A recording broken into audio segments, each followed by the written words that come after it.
Ogromna želja za znanjem, ogromna volja za znanjem, usavršavanjem, radom, jako puno komunikacijskih sposobnosti, mentalna snaga velika. Sve su ovo odlike vrhunskog šefa, a ne treba zaboraviti ni kreativnost koja dolazi tek kada se postave temelji. A znanje? Ono se najbolje stječe praksom. Koliko je važno zasukati rukave od najmlađih dana, dobro zna i šef Janković.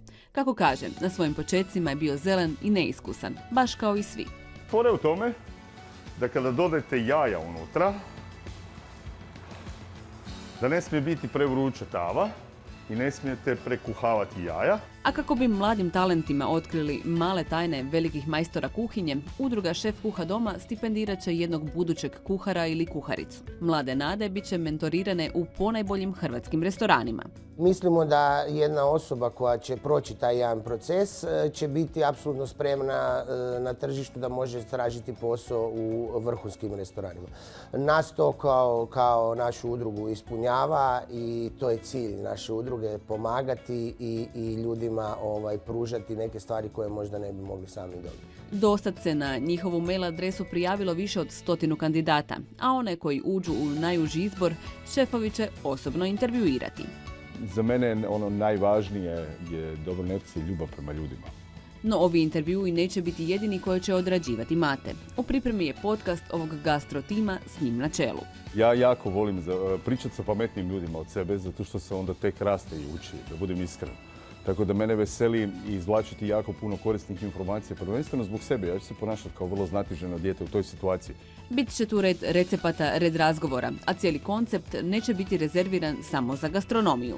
Imat ćemo ljude koji će dolaziti možda iz show biznisa, ali isto tako mogu jako dobre poruke prenijeti, jako puno reći u biznisu kojim se oni bave. Svaki biznis model se može zapravo preslikati na vaš biznis model. I volja i upornost što ćemo njih naučiti je vrlo bitna za naše ljude.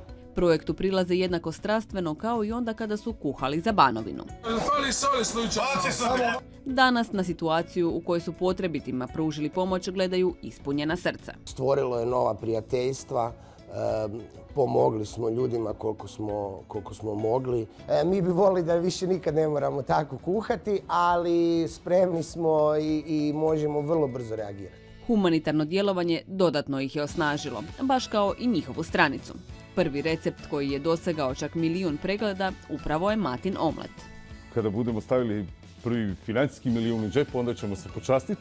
Dokle god je taj milion na brojci viewova za jedan recept, znamo da moramo još više raditi. Ja volim staviti u svoj omlet i malo ovako češnjaka.